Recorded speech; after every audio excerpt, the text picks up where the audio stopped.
It's now recorded. Is that recorded?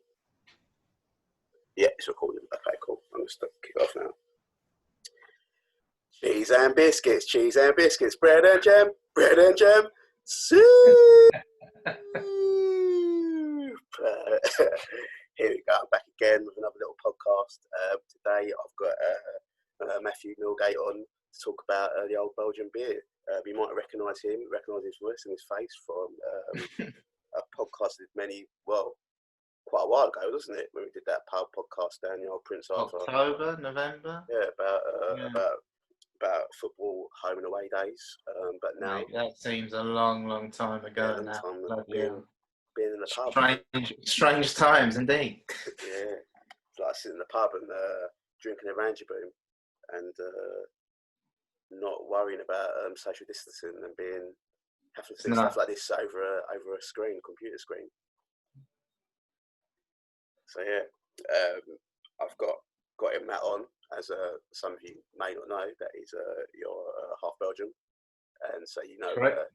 I've heard you're a dab hand the old Belgian beers. I've been down the old Dub with you before in the Clerkenwell and down Belgol, and you've shown me through the menu and that. So I thought I'd get you on to have a little chat about some Belgian beers and that.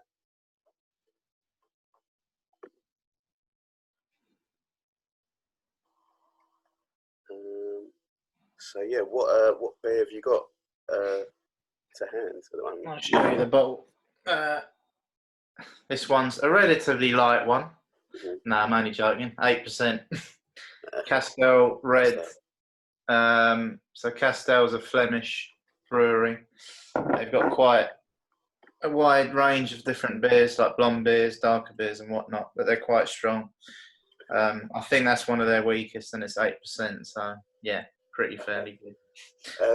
Are they one of the beers that have? I know a lot of Belgian beers seems like the history is like linked to like a lot of monks and like fathers and stuff like that. Is Castel one of them kind of breweries, or is it just kind of like an independent kind of doodah? It used to belong to a family, but I'm not sure because.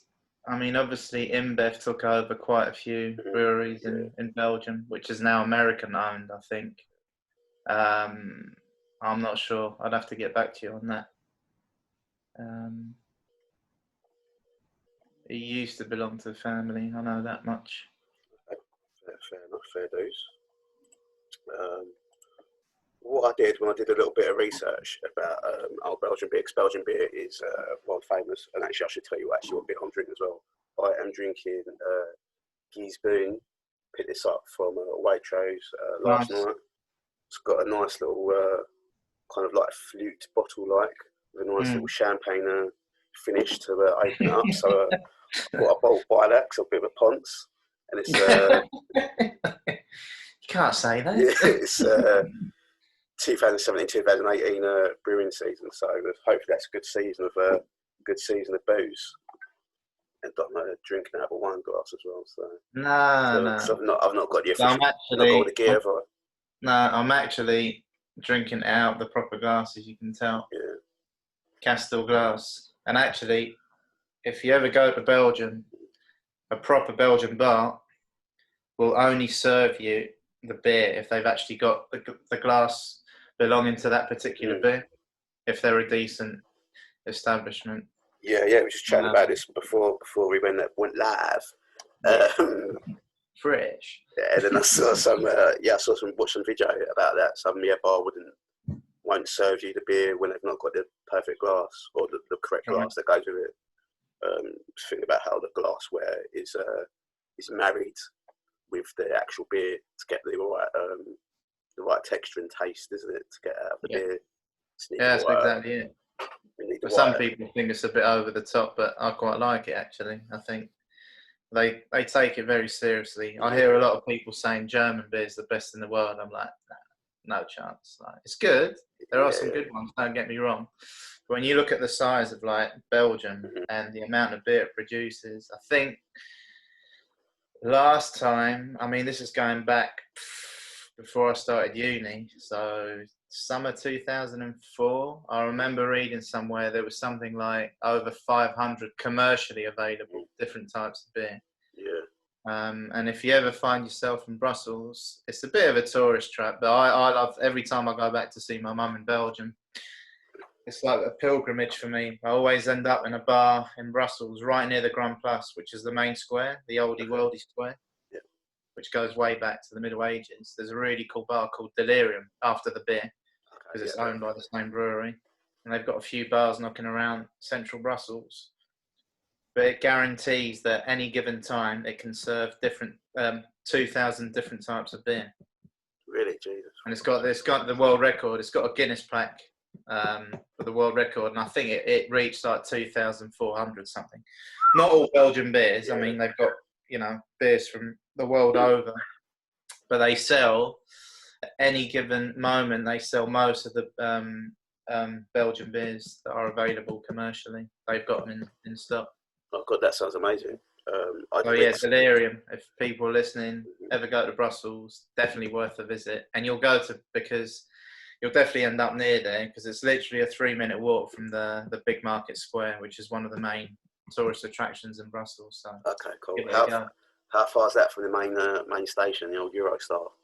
So Eurostar, you get off at Brussels Midi or Brussels Sud, and then the closest station is Brussels Central, which is only 1 stop away. Okay. So it's 3 minutes on the train. So food and drink in that is there. But everyone knows the bar, so they can point you in the right direction, right, how to get there, whatnot. Oh, splendid. When I was doing a bit of research, as what most people know, not have to know much about beer or drinking. Belgium is like world famous for their beer. But I did a little bit of digging, and then I saw the United Nations, or they're called the UNESCO, so that's United Nations Educational, Scientific, Culture Organisation. Yeah, UNESCO. Have got a intangible cultural heritage, and I didn't know until you mentioned it the other day. And in 2016, beer culture in Belgium got put on the list. Yeah. I think there's only got maybe like a few hundred things on the list, maybe. And I think you have to get nominated for it. But Belgian beer is part of this list of the culture to a certain country that's within the UN. So it just seems like kind of blows my mind how baffling. Like, as you said, Belgium's quite a small country, but it seems like beer is at the heart of it. Oh, it's massive. It's massive. It's like, people take it seriously as well. Obviously, you've got like a bog standard beer will be Jupiler, which will be the equivalent of Carling over here. Although that is much nicer than Carling. So that'd be cool. A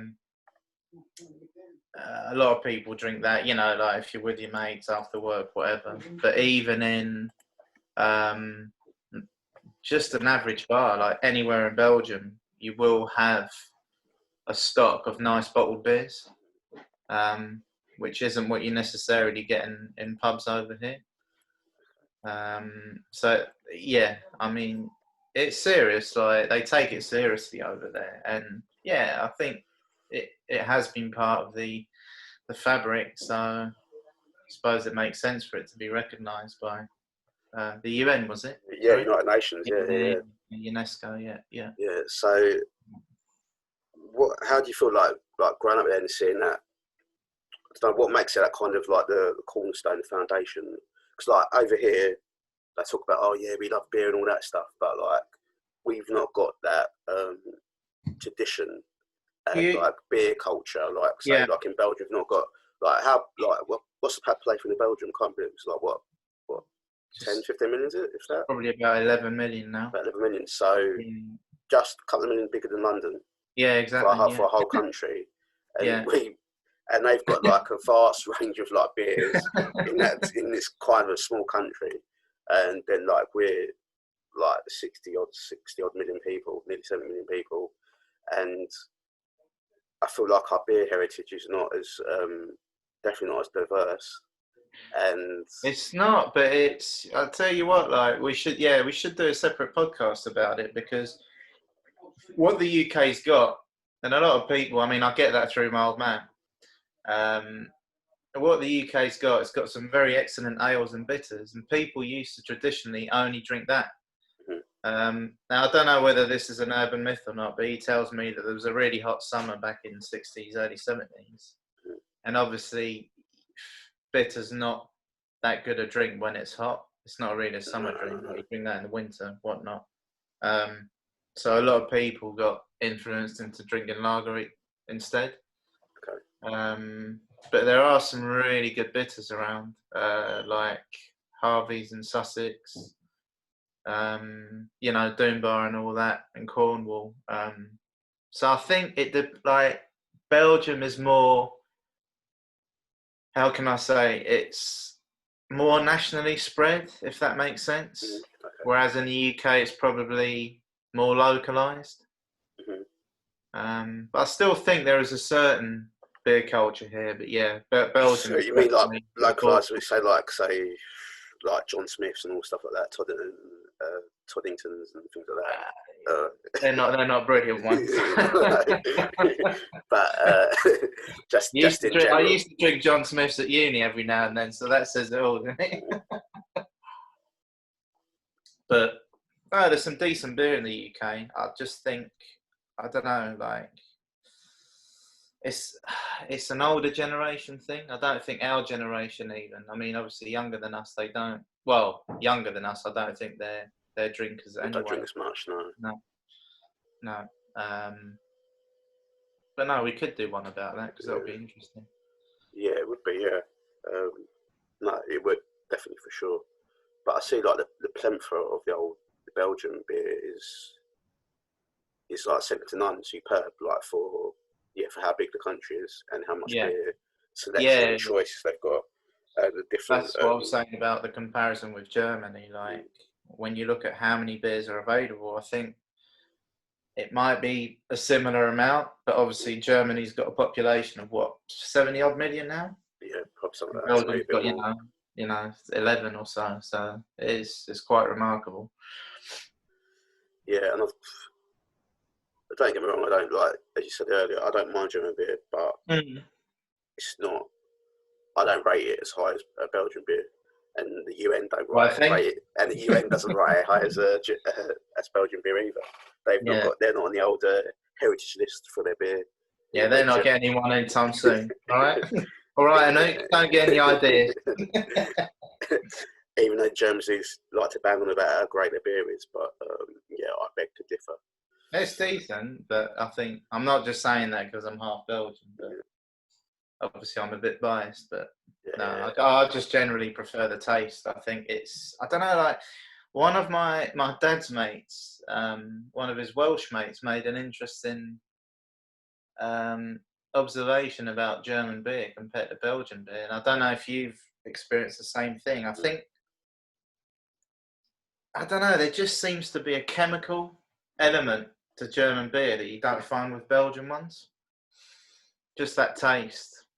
Yeah, I think there's more care when it comes to producing Belgian beer. I don't know, that's just mine, It's my opinion at the end. Yeah, I was watching the UN's official video that they created to give you your to put you on list, and they talking about how Belgium they can use up to 4 different types of fermentation processes. So you've got the high and lows. You've got a mixed, and there was another special one as well that you use as well in Belgium. And it seems like it was very, as you're saying, all very serious about how they get the fermentation for the beer, and then also can have that wide palette of different flavours and different tastes. Like you could probably have like 2 breweries next to each other in the same town, but their beers are completely different. Yeah. And then like you've got your tripels and your doubles and all your fruit beers and your you've got your darks and you've got your blondes and you got it all, and Well, that's a funny thing. You should mention that because Lef used to only have 2 varieties. You used to have the blonde Lef, and then you used to have well, you've still got them, sorry. You've got the brown one. So I think a similar percentage, about 6.6%. Okay. Then about, am I going back, 2006, 2007? So yeah, roughly 13 years ago, they brought out some new ones. So you've got Lef de Printemps, which is spring Lef, which is a really nice beer, but it's really difficult to find, and you can only obviously find it for a few months of the year. I don't actually know if that one's still around, but if you're in Belgium, what's different about that one? It's just it's got different aromas. So it's got I don't know, slightly fruity and hoppy at the same time.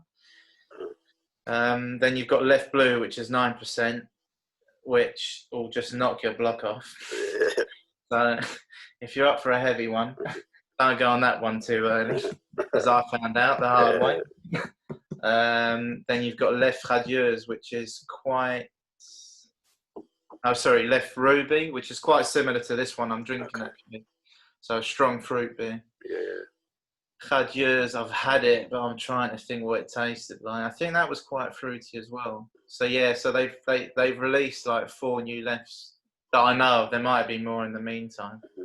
But Left Blonde used to be my go-to drink when I was younger, like when I was like 15, 16. And it's like 6.6%. I remember going to the Punch and Judy in Covent Garden, and they used to sell Left on tap, didn't they? So Are they still doing that now? Well, I think they still do have it. Last time I was in there, I've not been there for ages, to be fair. I've probably not been there for over a year. Probably like 8 months. I tell you, good place to mention actually while we're on the subject. If you're ever in town, like near Soho or Leicester Square, whatever, you know you've got the Hems, the Dutch bar. Okay, yeah.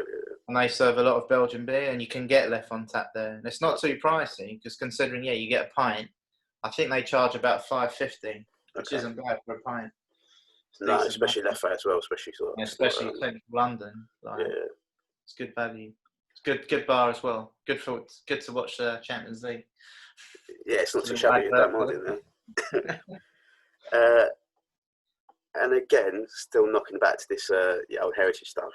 And this video, I was talking about how much in Belgium they use beer for cooking.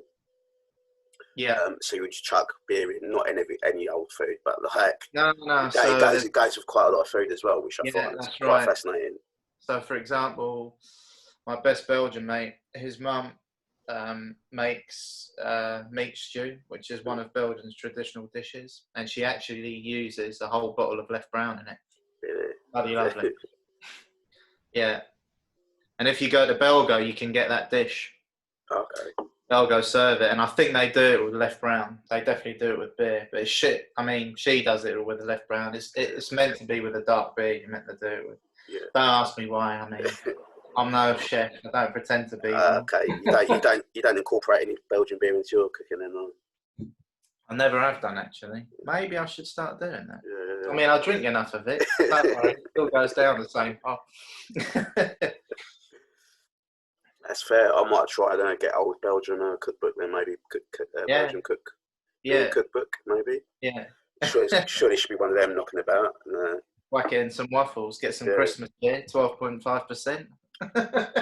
Get the old dark beer in that, or maybe burn it on actually with waffles, or can't you get beer baked fucking onion rings and stuff like that? Can't you? Yeah. So maybe get some nice beer and a lovely little bit of batter. And that, you know what I mean?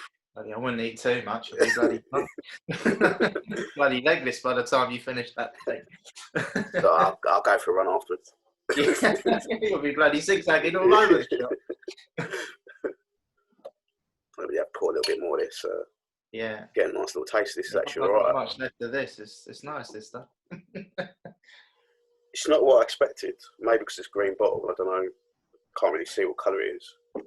But it's quite a fruity little number. It's really strong aromas on that.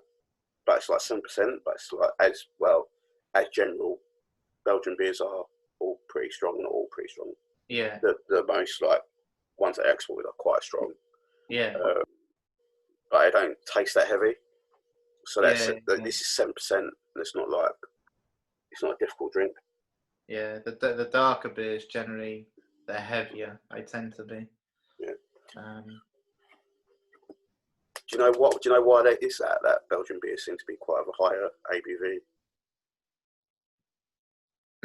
I've never. Do you know? I've never done any research into that. I couldn't tell you. I think. I mean, the only thing I can think of is I don't know. I suppose it preserves the beer a bit longer. The higher the alcohol content. Okay.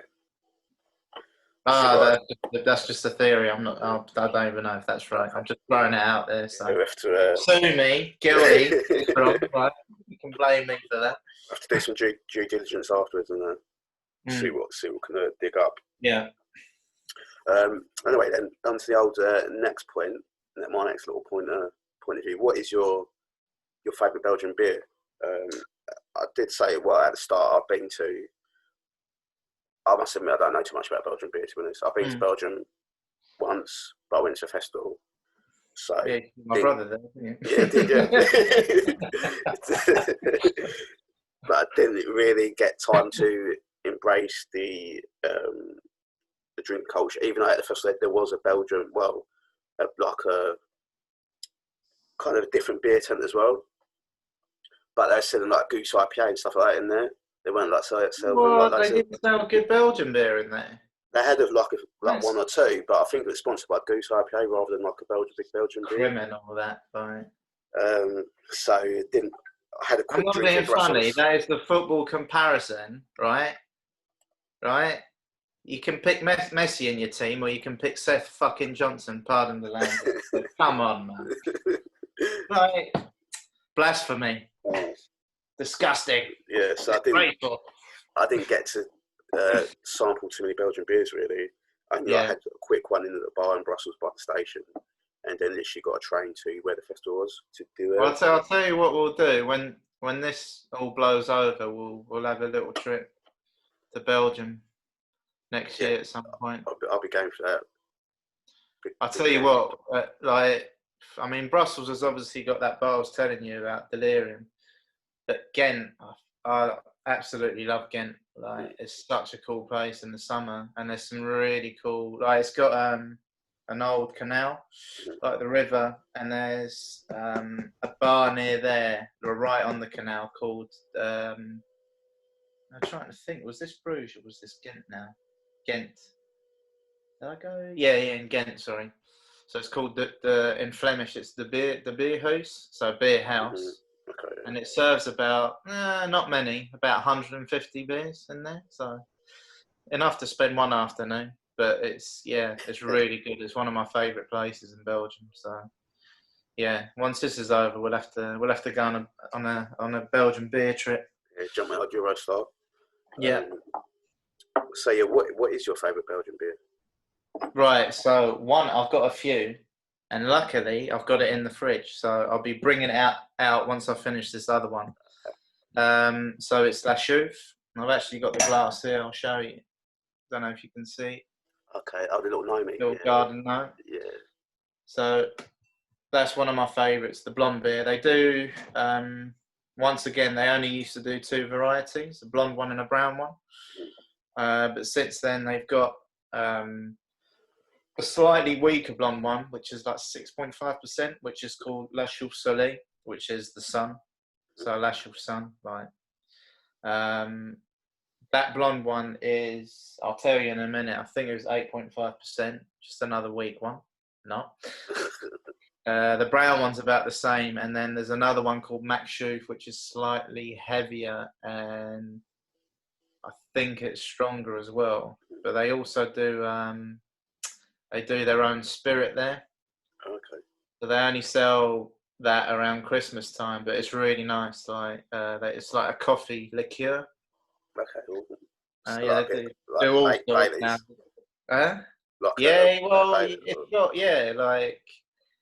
It's stronger than Bailey's. Trust me, because I finished one bottle once with a mate one Christmas. That didn't end too well, but But that's a really cool brewery, and where it's located is in the Ardennes. Now, I don't know if you know the Ardennes at all. I don't know. So the Ardennes is quite a hilly woodland region, and it's shared between France and Belgium. So it's towards the south of Belgium. Really nice area. If you ever get a chance, I mean, I only went there when I was 7 years old. I vaguely remember it. I need to go back because obviously I wasn't really meant to drink, although I got a little sip because in Belgium anyone can drink at any age, which is brilliant. But we'll get onto that after in the podcast. But it's a really nice part of Belgium, so I really recommend going to visit that area as well. And people are just really friendly. They love brewing that beer. It was one of my dad's favourite beers. It is one of my dad's favourite beers. So that's where I get it from. I've got another one. Which the chef? Which one? Which of the brand is your, or which the blonde one? The blonde. Okay. Yeah. Always knew you loved the blonde, didn't you? Eh? Always knew you loved the blonde. I like brunettes as well. I like them all, mate.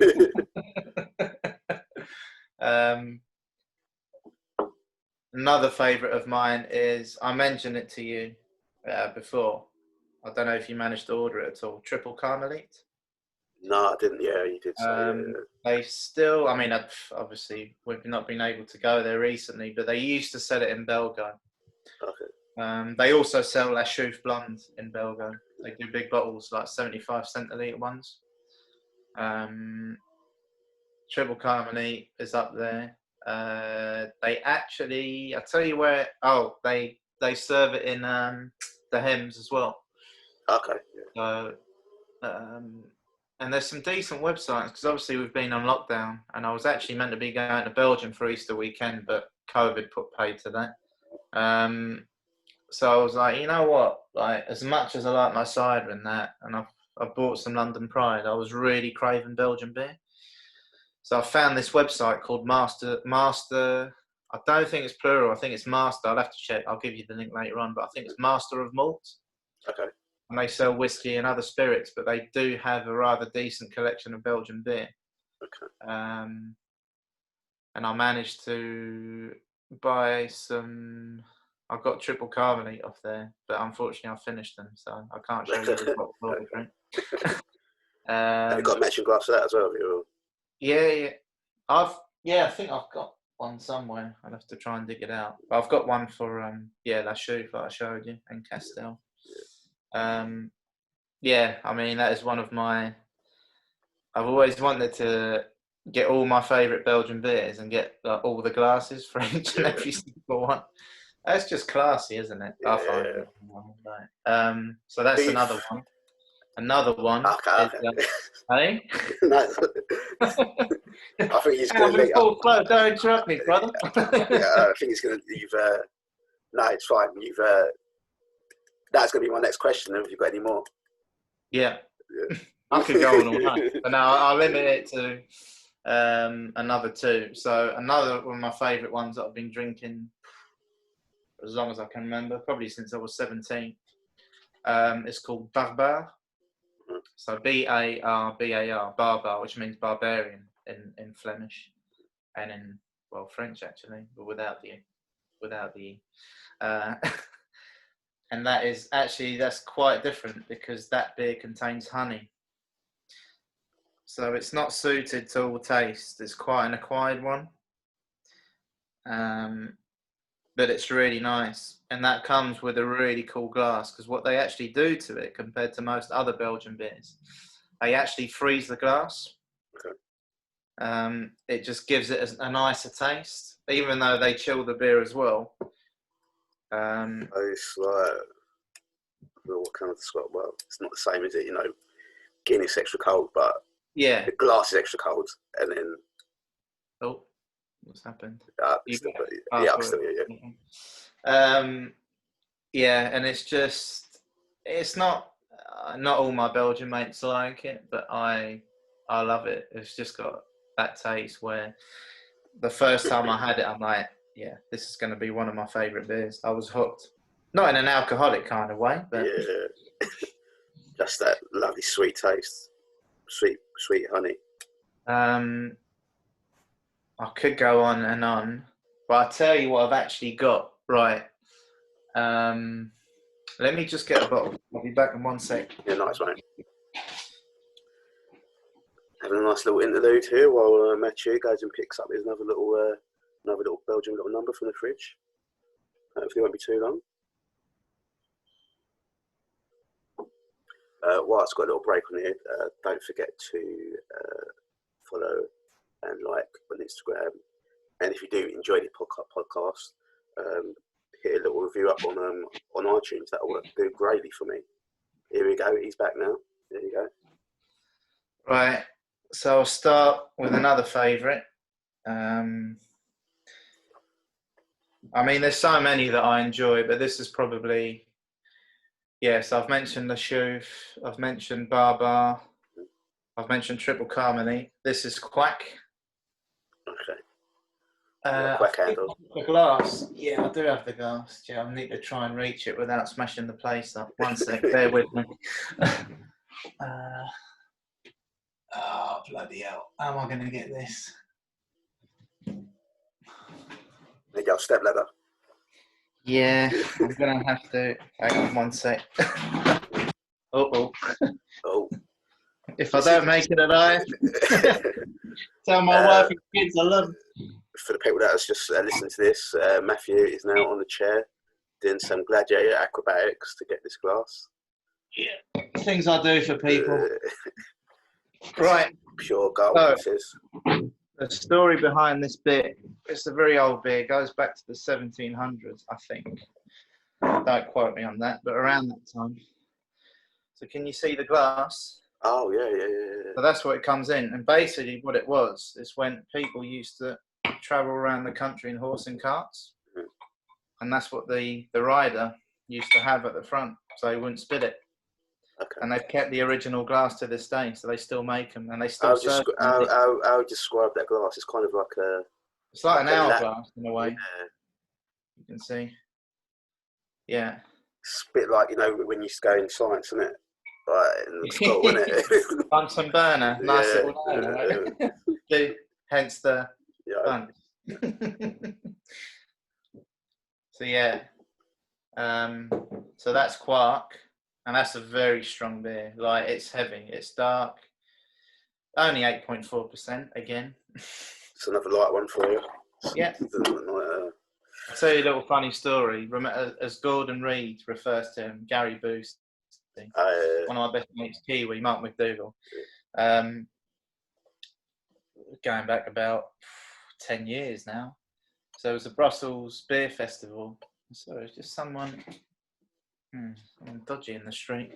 Anyway, it was a Belgian beer festival in Brussels at that same square I was telling you about, like the Grote Markt, which is the big market square, the oldie worldy square in Brussels. So every year they hold the Brussels Beer Festival there. So Mark and I went to it, and we met a group of lads from Liverpool that were on a stag do. Lovely bunch of fellas, even though football team's a bit suspect, but we won't go into that. I know you love them. Can't get enough from them. Can't get enough of the Reds. They were basically drinking Quark, and one of them said to me, he said, "Oh, do you know this beer?" He said, "Yeah." And I was like, "Yeah, I sort of grew up here, and my mum's from Belgium." And he went, "Oh, it's brilliant beer." And I went, "Yeah, but your mate's downing it a bit fast, pal." And he goes, No, we're fine. I went, like, this is what a lot of English tourists get wrong. So when, obviously, we're out and about, I mean, I'm not going to lie, we're on a football day, we do consume a fair bit of alcohol. But our beers over here on that strong, right, you're talking generally between 4 and 5%. A Quark's 8.4, and this guy was downing it like he was downing a bloody pint of Carling. Now, first rule of thumb, and I'll tell this to anyone, you do not down Belgian beer because it will fuck you up.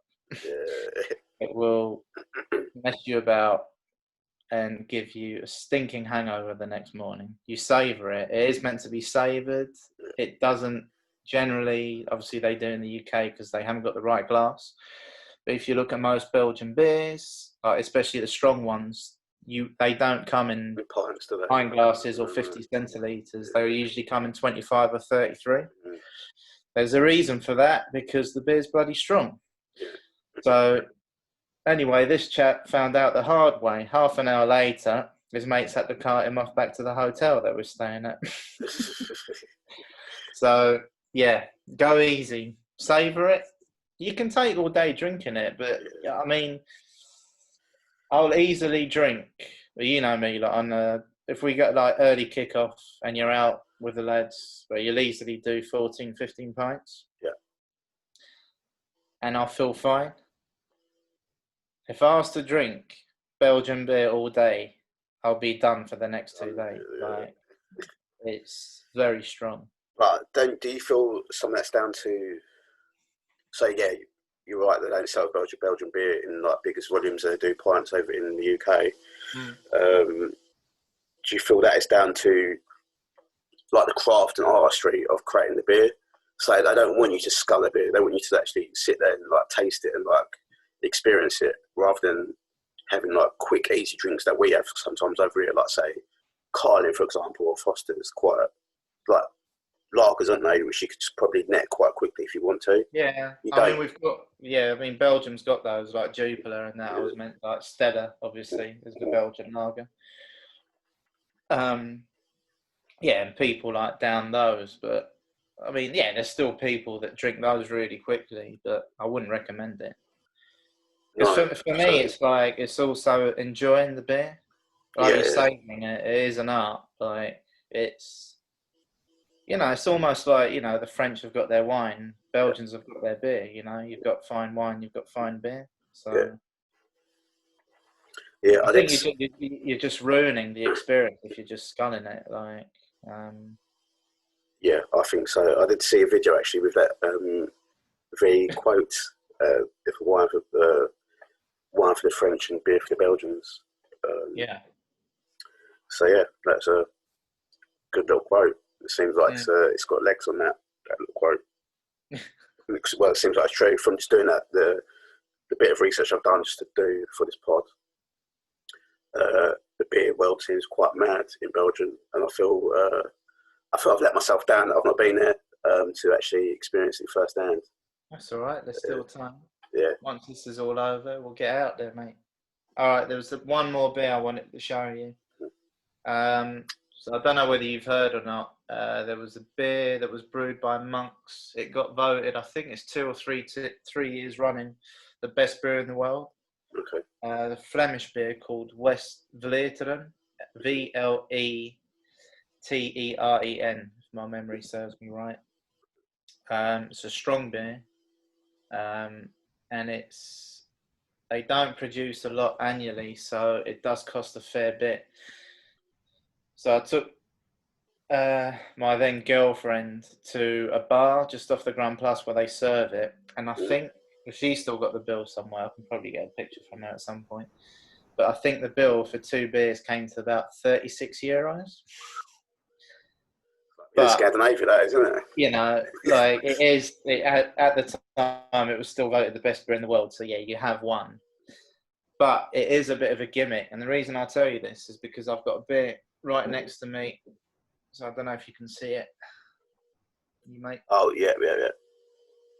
So what's a Bernardus? St. Bernardus. And there's a few of them, but this is the 10% one. Okay. So it's a nice strong beer, dark beer as well. So it's quite heavy, but it's pretty much, those monks won't like me telling you this, it's pretty much got the same taste. Okay. So you're pretty much drinking the best beer in the world. And this one cost me, I think it was £4.50 online to get it delivered to the UK. So you can get it much cheaper in Belgium. So this beer in Belgium probably retails, you can probably get it in a bar, right? You'll probably get it in the supermarket for like €2.50. If you go to the brewery, to the other place, where the monks make it in their abbey, you're probably looking at €25 for a crate of 4. But in a bar, like I said, it was about 16 to 18 euros for one beer. Whereas in a bar for this one, they'll probably charge you €4, €55, and it's pretty much the same strength, pretty much the same taste. So, little tip for you. Okay. Yeah. I'll Once again, note that down. if you can get the name, I don't know if you can see it. Oh yeah, I can see that. Yeah, And it's the 12 because there's a green one. This is the blue one, and it's 12 you want, and it's 10%. 10%. Okay, cool. And you only can get that. You've not seen that in the stores over here. Have you just like you to import that in? Or? No, I actually got that one off that Master of Malt I was telling you about. I think they're based in Kent. I think it's the Kentish company. Okay.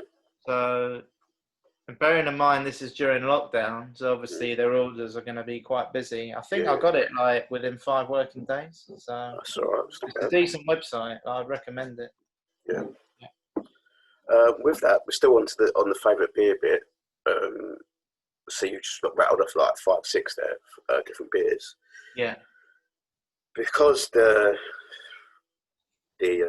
beer scene in Belgium is so vast, even though it's quite a condensed place. Do you feel like you can have that? You can have that repertoire of like talk about Belgian beers. Here's my repertoire. I've got like 5, 6 beers. These are my top 5, 6 beers out of the hundreds of beers that I've got access to. I'm not going to sit here and pretend that I've tried every single one. But I just get caught. With my favourite ones. I've tried probably off the top of my head. I've probably tried 100 of them, and like I said, there's probably 500 and something. So I'm a long way off yet. Yeah. I don't know. I'm not going to sit here and obviously say every single beer I've tasted is good, by the way, because they're not all good. I mean, you know, it's very subjective beer as well, isn't it? It's like anything, to be honest. Like you either like it or you don't. Not all the ones I've tasted are good. I've had some pretty rough experiences. There is one called. Oh, I'm trying to forget the name now. Yeah, that doesn't really count because it's a Dossers drink. It's what the students drink. It's Carapils. It's worse than Carling. I never thought anything's possible. One, actually, if any of you guys have been to Australia, they drink cat piss called Victoria Bitter, which is fucking awful. Pardon my language, but it is disgusting. Like you can swear in this, alright? Is it? I thought we were on. I thought it was before the curfew, wasn't it? Before 10 p.m. Nah, mate, it's fine. It's lockdown. Anything goes. Yeah. Right? Dogs, isn't it? But it's tough because every time I go back, obviously I can't get these beers at hand. They don't sell them in the supermarket here. Unless you go to like specialised bottle shop. I'll tell you what was a good bottle shop actually, where I used to live in Kentish Town, where Tom lives now. You know, if you go towards the Grafton. Old World of Beers, is it called that one, is it? Yeah. That license there. It's got a good selection. It's got a decent selection of Belgian beers. But yeah, I think because I don't go to Belgium as often as I should. I probably go 3 times a year.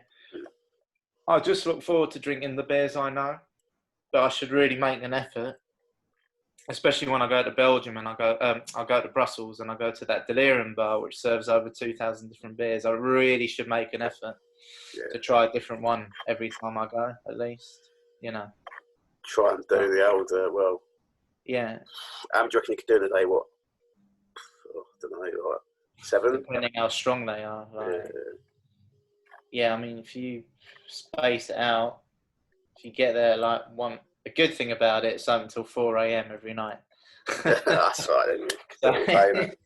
What time's it open? And they serve absinthe in the bar opposite, and that place is open until 8 a.m. So yeah, it's a good night's out to be had in there. I recommend it. That sounds like magic. Yeah. Anyway, I think onto my my segment that's always in here, the old curveball. I was going to do something completely random. I was going to do like maybe a football question, but I thought maybe not. Let's stick it on half the subject. So Soul Axe are from Belgium. They're from Genk. They are for one of my favourite bands. And then also, Are they really? And also DJs, too many DJs. Yeah, very good. Yeah, I've seen them both. Soul Axe. My question to you: who is your favourite Belgian band or musician? He's put me on the spot. He stitched me up, didn't he? What are you doing to me, Francis? Sometimes the amateur will stick on professionals. So. That's a real tough one because I don't really have a favourite Belgian musician. I'll be honest with you, I don't really have one, mate. I've never really got into the Belgian music scene because you know me, I love my punk rock music and whatnot. So I didn't really.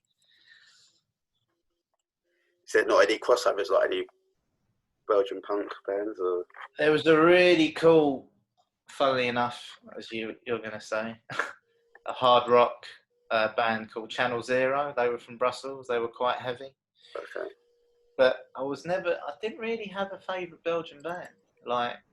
Because I'll be honest with you, obviously, my parents influenced me, like The Who, The Beatles, The Stones, Queen and whatnot. And then my best Belgian mate, who lived just around the corner from me when we were growing up, his dad used to listen to all old hard rock, like Black Sabbath, AC/DC and that. So I never really... people at school, there was a few Belgian artists knocking about, but I never really got into it. So I can't really answer that because I wouldn't be doing it justice. Okay. So sorry to disappoint you, mate. Probably should have stuck to the football question. Yeah, should have stuck to the football one. We can do a football one if you want. Football one as well, yeah. What can be football one?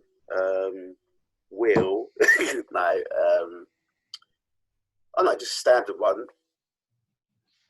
As your season ticket holder over in the Emirates. I was, not anymore. But you was? Okay. But only very recently, still. Yeah, quite recently.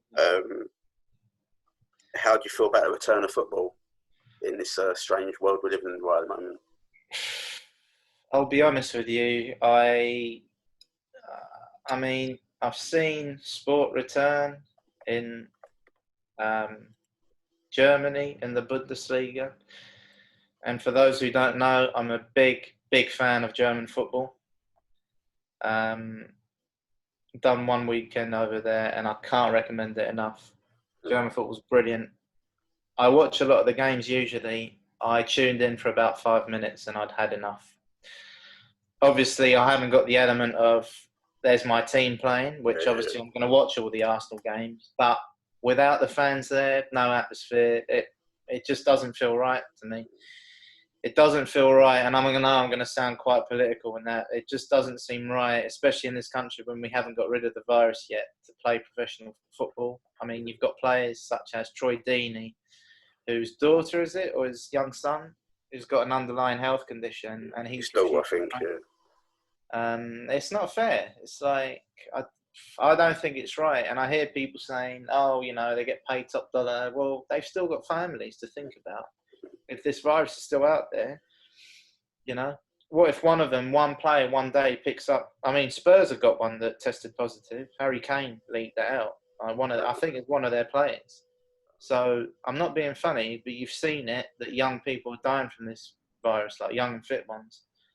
What if one Premier League player dies from it? I hope it doesn't happen, obviously. But you see where I'm coming from. I don't think they should be saying, am I looking forward to it? It would be, I suppose it brings back some sense of normality, but I just think it's too soon. I think, at the end of the day, as much as I love football, it's part of the fabric of my life. Because me, I go to games. It's the social aspect more than anything.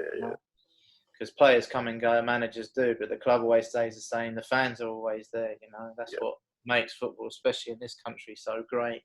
It's that bond you've got between your mates. That's what I probably miss the most. So we're not going to get that with this version of football. So I'm not going to dispute the fact that I'm going to watch every single Arsenal game because they're my team. But I don't know. I sort of feel in two ways. It'll be good to have something to watch again, I suppose. But Yeah. is it the right thing? I'm not too sure. I don't know how I feel about it. What about you? I'm a bit like a bit either way really at the moment. Yeah. As most people, when they thought sport was finishing, stopping, pausing for a while, gonna miss it terribly. I've not missed football as much as I thought I would, to be honest. Yeah, same. I thought I think because it's been quite a mad time, but then also it's given people time to reflect. Yeah. The world's not moving at such a fast pace. Yeah, yeah. But then watching things like I've been quite into UFC MMA, so they did stop for a little bit, but they were the first ones to come back, even for the Bundesliga, and that's like people kind of rolling over each other and stuff like that. So they've seemed to got it working, and it seems like they're getting by in Germany with the football. So, but you're right, it's a virus, so it doesn't discriminate on your social economic level. Doesn't matter how rich you are. If you can get the virus, then it can kill you. And it's probably more, in reality, it's probably more important to safeguard lives than playing football, playing the game. But I feel like, even though the UK's probably not done the best of job of controlling the virus, I feel like we're probably, hopefully, touching wood, we're at a point where sport can come back behind closed doors to minimise that risk of spreading. Yeah. So the thing with me that everything's risk, even before the virus stuff. Oh yeah. Everything you do, you've got to calculate a risk, but now it's got a bigger risk, like just looming over everything, that big dark cloud. But if you can negate that cloud, dodge that rain, then get the football going.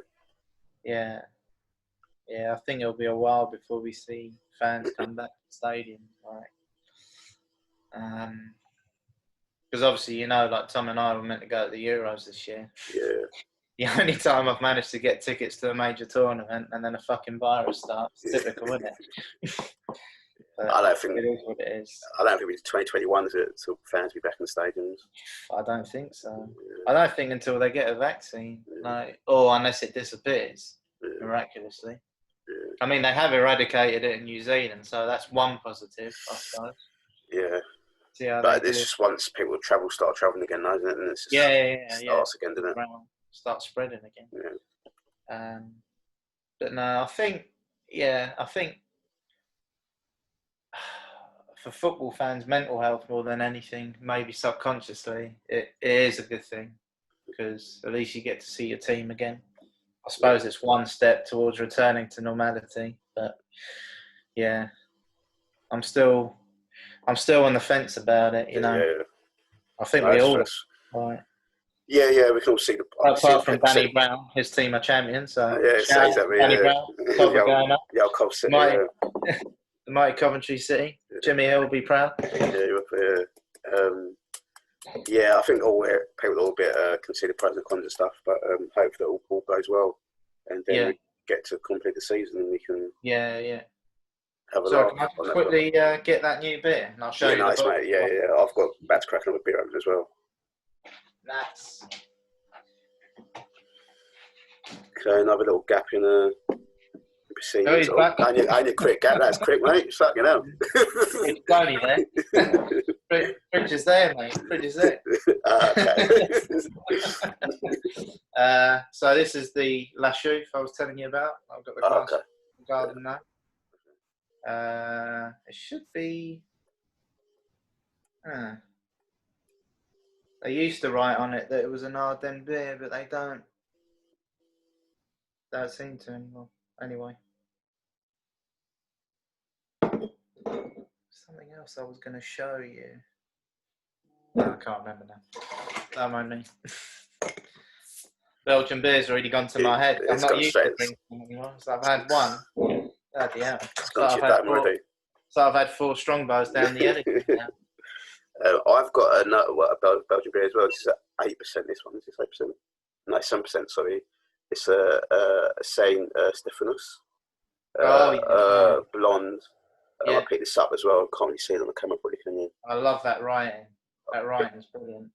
Picked that up from the old Gothic writing, Gothic type case. I picked this up from Waitrose as well. Seems like Waitrose does a little pretty decent Belgian beer selection. By the way, see how I've poured this beer? People Okay, say yeah. there's too much of a head on that, but Belgians like their head. That's not a euphemism. That's the truth. I'm beer. I saw they do the little what's that? That long pour, didn't they? Yeah, yeah, They yeah. do, yeah. Anyway, this has Cheers, been mate. Cheers. I need to Virtual pour it into a glass. cheers. Pour it in a bottom glass. They'll contaminate this little blonde one. Yeah, that's a nice little segue onto the old next section, which is more my kind of my bread and butter. It's about pub culture.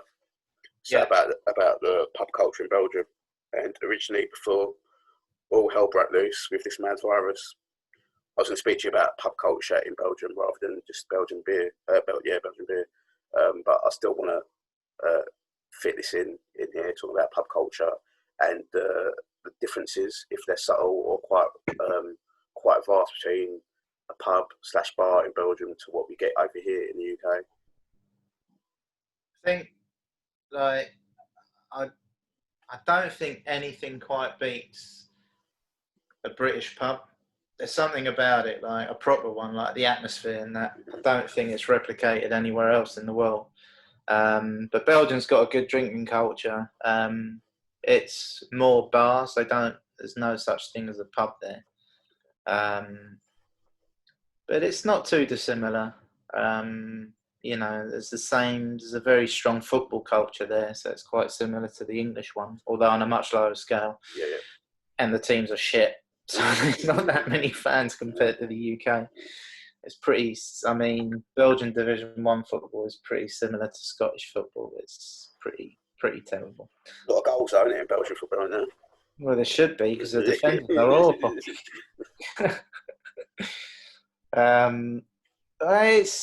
It's cool. Like, Brussels has got. Brussels is the one I know the most because that's near where I grew up. Sorry. It's. I don't know how to compare it. It is similar. I'm not gonna like people like to drink in Belgium. Although you won't find that many. You find drunks, but people getting smashed already at like 8 p.m, 9 p.m. Doesn't tend but you didn't have. For example, you said the story about you met them Scousers over in Brussels at that beer festival. I imagine, like from that description, these Scouse lads just smashing the quack, just guzzling the quack.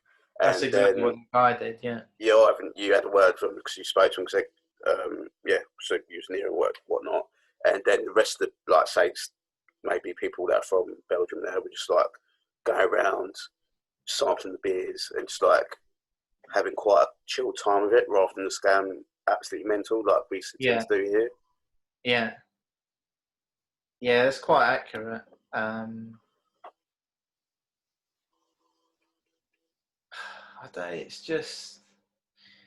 It is a different drinking culture. I think there definitely is an element in the UK, and don't get me wrong, the UK is not alone in that. The Aussies have got it. A lot of the Scandinavians have got it. I wouldn't necessarily. Well, I don't know. Sometimes, maybe. But in Belgium, they don't necessarily drink to get drunk. If that makes sense. Yeah. It's more drink to have a good time, but not to get obliterated.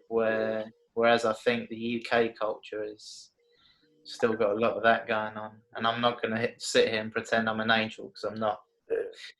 But I drink socially. This is probably the first time I've had a beer of my own in ages. Do you know what I mean? But social aspect, yeah, I'm not alone. Well, you're all right then. I'll have a few more. It's different in the sense that, even if when was the last time I was in Belgium? Well, Christmas, but I didn't really go out. Last August, I was out in Brussels till quite late, And yeah, people were merry, but you didn't really get that many over the top drunk people around, if that makes sense. Yeah. Whereas you well know if that was like 2-3 a.m. in Camden or wherever, there'd be quite a few. Yeah, people with Knocking legless. around. Yeah. Present company included. Yeah, trying to get into what's it? Goes. Get into Jay's bar. Well, they've probably done the tour, so they've either gone to not the Electric. What's it? Oh my God, where's gone? Where do enemy night? Eh? Where do enemy? Oh, Electric Ballroom. Electric Ballroom. Yeah, they try and go in Ballroom. Not back from there. Pop down to Elephant's Head. Guy Alderton. Alderton. If you listen to this podcast, we'll get you. Yeah, if he's listening, he's a twat. He's a knobhead. Sorry, but he is. I've got no qualms in saying that. Yeah, but gone down Electric Ballroom. Maybe got knocked back from there. Popped down Ellie's Head. Slipped in there. Pop down Joe's bar to finish it off. And then what? Steaky B at the end of the night. Jobs are good, isn't it? Yeah. So in Belgium, I don't know because I've never actually been there properly for. Mate, we need to go. I know I keep saying it, but we need to go. I need to take you there. Do they have like, say, get this more in Europe, like on the continent, Europe rather than the UK, that they have like a kind of like a later culture? So like, say you eat dinner later, so you go out later, you have drinks later, so that you're not like. So, for example, if you go to I don't know Germany, for example, they'll eat later and they might not go out until like 10 or 11 at night and go to like a bar or something like that.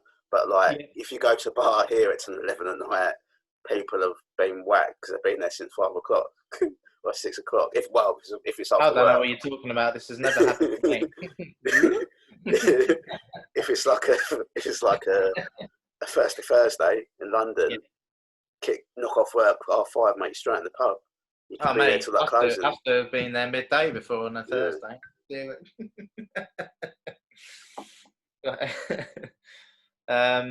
It is similar to the European culture, so people do tend to go out later. That's not to say that some people don't go for after work drinks. Yeah. But it doesn't tend. I mean, that's a very UK way of life, and I love that. I think it builds stronger bonds when you're at work. Like going for a few drinks with your colleagues. Oh, for sure. Work. It is a done thing everywhere in Europe, but it's not as popular as the UK. Like a lot of clubs, or they used to, this is when I was growing up, and I've not been clubbing in Belgium. Oh no, actually I went. My mate stag do a couple of years ago. As you probably know, most of the clubs will be open until 6 a.m. In the UK, it's not that often that you've probably got the egg, fabric. Yeah, so there's got 24 hours. It's not good. You've got 24-hour licenses, haven't you, in the UK, but it's kind of a bit of a fallacy. It's a bit fiction, really. So not many places have got it, or they've got to apply for it on special occasions. So like when Fabric's open, like Fabric's birthday, they'll be open all weekend. Yeah. That's once a year. And Fabric will close normally like 6 or 7. But that's a massive club. That's a huge club. It's one of the biggest clubs in the UK, isn't it? So it's not if not it's like world famous clubs, so they've got to keep it open. But anything smaller than that, they're closing much earlier than that, like 4 o'clock maybe. So maybe that's, I don't know, well, not a slight on our drinking culture. Maybe that's why it seems like we condense our drinking into like small gaps. Yeah. So that's why I feel like people go for hell for leather. But it seems like when you're on holiday, you go away. Like people, for example, you can sit out on the square and have a drink in a day. Yeah. And then go about and do your stuff again, and then go back out later on. And you've not got that. Oh my God, this is going to close soon. Yeah. So I need to make my money, get my money's worth. Yeah. It's definitely an element of that. So I feel it's not a slight on British culture, British pub culture, because pubs are very unique and a very British thing, and we all love them. As do I. but it seems like that we've not got that laid back. Do you know what I mean? Laid back character. Do you know what I mean? Yeah, you're right. Do you know what I mean? I mean, it's probably to do with the weather, to be honest. Although you That is see true. To be fair, yeah. a few more places in London have started, like, you know, they've got terraces and that, but it's not a British thing at the end of the day. It's more a continental thing. Yeah. And also, I was thinking, I'm thinking of the point I just wanted to bring up as well. So I met some other Belgian lads this week last summer, and just talking about pubs and that, and just talking about where he grew up. I can't remember exactly what city. I think he might be in Brussels as well, but don't quote me on that because it might be incorrect. It might be from Genk or somewhere else, or Antwerp. But like, for example, say you go to a bar, it's quite late, but it's only got 1 or 2 people in there, but the bar will stay open until the last person stops drinking, which is kind of like unheard of, or not unheard of over here. You have to live somewhere quite rural for that to happen. Yeah. See, funnily enough, does that happen over there? That actually happened over here with me and Kiwi and another mate of ours, Moose. So we were in Shepherd's Bush when Mark used to live there. And I don't know why, like, there's, what is it called? There's one in Stratford, and it's got a sister bar. Like, you know, you got Westfield and Stratford, and you got the Westfield and White City. Yeah. And is it the Cow? Okay, Stratford, yeah. So it's the Bull in Shepherd's Bush. Okay. And the landlord at the time, Gary, lovely bloke, mate, we ended up fucking having a lock-in with him. So we were in that pub. Like, I think it was Liverpool Cardiff League Cup final. Do you remember that one? Like 2010. It went to penalties. It was shit. Liverpool won. I don't know. I don't remember that one. League Cup final. Just like an impromptu bloody lock-in till 4 or 5 a.m. with the owner. But yeah, obviously, they generally have stricter rules in the UK. Like, I remember, it's not going back too long, about 4 or 5 years ago, I ended up around a mate's house, not too far from where my mum lives, but like, I'd not been to that town in a while, and we just went to literally just a local pub. Yeah.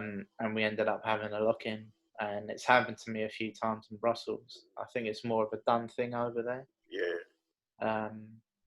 I don't know, I just think the UK has become, I wouldn't say a nanny state, but they do take the rules a lot seriously, because I think they tend to impose fines a lot stricter than they would do in certain countries in Europe.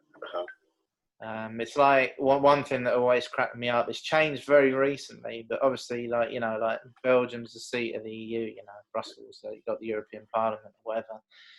And even though like we had a smoking ban in the UK, there were still people smoking in bars in Belgium, like 2013, 2014, and we couldn't smoke in the UK in 2006. Do you remember? Yeah. Yeah, and it's just one of those. It's like, right, we'll see if we can get away with it. I like that laid back approach. Like, they're not too strict. So yeah, there's a few places, they like any people, as long as you don't cause trouble, you can end up having impromptu lock-ins. Like, you know. Yeah, I've not had them for years over here, like, especially in London. I think it's a bit difficult to find, or more difficult to find. I've had one recently back in December for a mate's birthday, but I won't mention the name of the pub in case they get in trouble. Yeah. But it is a lot rarer because of they get slapped with massive fines if they get found out. I think they're a bit more lenient on the continent when it comes to that. Yeah, that's something I'd like to do. Sit in the bar, speak with your mates. Yeah. It's been like, we finish up. The barman will close once we're finished up.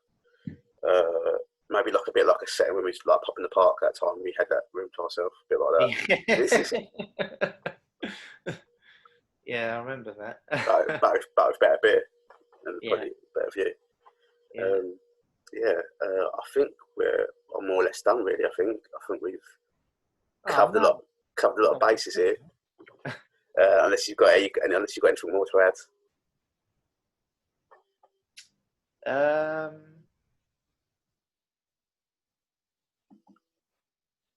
Can't remember now. Mm-hmm. I was going to say something, but it's something to do with beer festivals, but I can't. Don't jump in if you've not got one. Hey? Don't jump in if you've not got one. Okay. No, it's gone. Head's gone. I must say this blonde St. Stephanus is very nice, actually. They're good. I don't think I've read this before. It's very nice, actually. I read it ages ago, because I remember the writing. Right? It's got a very peculiar writing in it. Yeah, it's a very, very nice, nice blonde drop, actually. I quite like this. It says it's about the complex stuff, but yeah, it's nice, complex palette. But where's it from? It's from. Does it give you a town or a city? Cool. Oh, from Augustine Aldrin, Ghent. Ghent. Yeah. Yeah. Oh yeah, no. One thing we forgot to mention: the dovetail. Ah, of course. Dovetail in near Farringdon, and also there's a great bloody hell, what's it called? Right near Holborn Tube. Let me try and find the name of it while I'm on it. Oh, Holborn Tube. What, a Belgian bar in Holborn? It sells. I think it's a Dutch bar once again, but it sells mostly Belgian beer because our beer is better than Holland. Sorry, it's true though. Oh, yeah. It's next to that. It's the Old Dutch. That one, the Old Dutch. That place. It's right near. What's the street? You know that the church in Holborn. If you walk towards Covent Garden, say you come out of Holborn Tube Station. Yeah, and check the left. Check the left, exactly, and then you do a right, and then you get to where it used to be O'Mills, isn't it? And then you've got that church on the left-hand side. Let me just Google. It's on that street. Church in Holborn. Because that's a really good one. Oh, and actually, yeah, that's what I was getting at. They sell the honey beer in there. Oh, okay. Yeah. Barbar. Next lesson might work, that is. What's it bloody called? Alright, I'll have to, make out on bloody... you're talking, where's it? What's it called? Fuck. It's on Drury Lane, yeah? That's, yeah. My old boss told us to talk about this pub place. It's quite spenny there, isn't it, though? It's what? It's quite spenny in there. It's not too bad, to be fair, because once again, I said, like, you savour it, right? So you're not down in it. I'll be honest with you, like, last time I was there, I spent about 5-6 hours in there from 5-6 p.m. till closing time. We had a few nibbles because they do the croquettes and all that, and we had quite a bit to drink, and I think we paid about 50 quid each. But we were in a good place, if you know what I mean. Okay. So I'm trying. Yes, you go down Kingsway. Oh, Lower Grand, is it? Lowlander. Was it Lowlander? That's it. Yeah, that's the one. That's the one. Yeah, nice one. Yeah. So anyone listening, I really recommend that when you're in central London. It's got a very good selection of Belgian beers. The other one to mention, obviously, is what's the one we've been to before? Covent Garden, isn't it? The Irish pub, Porterhouse. They've got a decent selection. They used to have about 20-25 Belgian beers on their menu. Okay. That's another decent place. And also the sister pub or brother pub of the Dovetail. Yeah, what's it called? It's the Dove in Broadgate Market. That's it. Yeah. I've never been to that one. Have you been? That's a good pub. I've been, only like a couple of times. To be fair, like I underutilized it when I used to live in the area. I lived down the road. I never used to go. But yeah, I've been, and it's good in there. It's decent actually. I think the one in Farringdon, Clerkenwell is probably a bit better.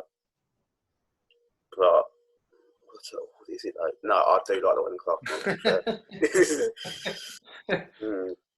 But the Dove is very good as well on Broadway Market. It's quite a hip and trendy area, isn't it? So you get some interesting characters down there. But yeah, Something for everyone. Yeah, that is a good bloody boozer. And it's got like lovely. It's got artwork of your favourite beer actually on the walls and stuff like that. And I think they serve it down there actually as well. Oh, really? Yeah. What, La Chouffe? The Chouffe, yeah. Yeah, nice. Yeah, we'd have to give that a go when this is all over. Yeah, Do a little Belgian London pub crawl. Yeah, let's get cabs in that, baby, right? Bloody hell, yeah, you'll need it at the end of the night. Won't be able to walk. Yeah. I think we're about done there. I think. Don't make me redundant. Please. Please. Wheels are in motion, Matthew. I know. I'm actually getting made redundant tomorrow. It's all right. Didn't like that job anyway. Next. Hopefully, you can bounce back like David and bring out a good hit single. If you don't, no, I'm not gonna go there. Yeah, nice one. I'll buy them and put in my garage. So if I had a garage, so yeah. Sort of use drum and bass shit. Anyway, I'm gonna say thank you, Matt, for coming on. It's been a great insight into Belgian beer and a bit of Belgian beer culture, pub culture. And I'm sure we'll get a trip over to Belgium to smash some actual Belgian beers. No, in thanks Belgium. for having me on, mate. It's been good. No, thank you. Thank you for doing it. Is there anyone you want to shout out before we sign off? Nah, they're all wankers. No, I'm joking. Obviously, the KTB crew. KTB, yeah. Callum Double, Tommy D. All the usual, innit? Danny. Well, I've seen Danny recently, but I've not seen Gordon. So, yeah, Gordon Reed, Joe Head. Hope you're doing all right in France, brother. Oh, yeah, vive la France. Yeah, just hope everyone's safe and healthy. We can all meet up once this shit is all over. Yeah. And have a right old proper knees up. Yeah, I'll do your Lambeth walk and all that. As you shouted out the KTB, I'll shout out SLS. Another top gang. Well, I haven't finished yet. I've got to shout out Spike, Kiko, the Albanian nutters. They'll love that. They'll bloody love that. They'll bloody love that.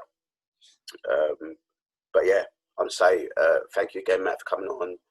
Thank you for listening to what's to end, and like, follow, subscribe, follow all my shit. Buy my merchandise when it comes out. Anyway, what merchandise? Didn't tell me about it. I've got the merchandise. I've got the t-shirts. Have you? Yeah. Well, I've got a t-shirt that I'm wearing, and I've got some beer. Hey, that's quality. Yeah, I want some of that. Yeah, send a few my way. Next time I see you, mate, I'll bring you some, mate. Yeah, nice one. Yeah, I'll bring some to Woodford for you. That's a good t-shirt. Yeah, sweet. Got the old t-shirt there. I like that. Yeah, it's got it on the back as well, so. Yeah. So, yeah. Anyway, that's enough self-promotion for me. Anyway, peace us out. See ya. Bye. Take care. Cheers.